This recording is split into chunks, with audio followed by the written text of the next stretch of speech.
Alors, autre phénomène plutôt là aussi encourageant et positif en ces temps de difficultés économiques, le nombre de femmes devenues mères qui se lancent dans la création d'entreprises s'accroît. Elles travaillent souvent chez elles grâce à Internet. Alors, les débuts ne sont pas faciles, mais elles y trouvent souvent beaucoup de satisfaction, comme l'ont constaté Christelle Chiroux, Guillaume Biraud et Pascal Lemaître.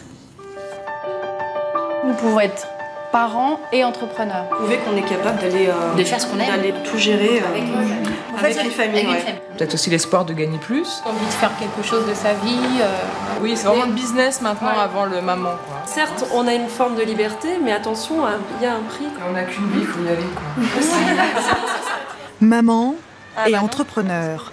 Enceinte de 7 mois, Raphaël Bureau est ce que l'on appelle une mampreneur. Ah, il y a des frites à la cantine aujourd'hui ? Je les pose à l'école, là, et puis ma journée démarre. Libre et organisée, cette mère de famille se métamorphose en femme d'affaires en quelques minutes. Son bureau, une pièce de l'appartement, ses outils, un ordinateur et un téléphone. Du cabinet de recrutement Fusion RH. Salariée dans une PME durant plusieurs années, cette maman a créé son cabinet de recrutement il y a 1 an. Je pense que je travaille plus que si j'étais salariée en cumul, en intensité. En revanche, si j'ai envie d'aller chercher mes enfants à la sortie de l'école ou de déjeuner avec elles, c'est un petit plaisir que je m'offre de temps en temps. Ce mouvement des mampreneurs nés aux États-Unis arrive en France il y a 5 ans. Perdue au milieu des cartons, Anne-Laure Constanza vend des vêtements pour femmes enceintes sur son site internet. Elle aussi démarre seule devant son ordinateur en 2006. Aujourd'hui, elle emploie 24 personnes. C'est très excitant de créer sa société, de partir de rien et d'emmener des gens avec soi. C'est fabuleux. Moi, entreprendre a changé ma vie. Entreprendre a clairement changé ma vie.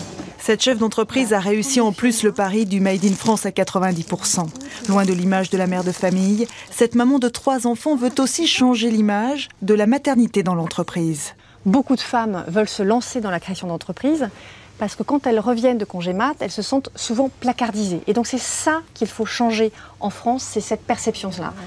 Mais maternité et rentabilité ne riment pas toujours. On peut s'agrandir. Toutes ne réussissent pas. Salut Christelle. Aussi, certaines d'entre elles s'organisent en réseau. Bienvenue chez Raphaël et bienvenue au même café. Elles partagent leurs expériences et s'entraident. Courageux. Oui, voilà, quand même, c'est pas parce qu'on voit un reportage sur les mampreneurs qu'on va se dire mais bien sûr, je vais monter ma boîte. Il y a un truc en soi, quoi. Là, je peux vous dire qu'une femme sur 2 ne peut pas en vivre aujourd'hui. Donc après, il faut du temps. Un créateur d'entreprise sur 3 serait pourtant une femme, dont un nombre croissant de jeunes mamans.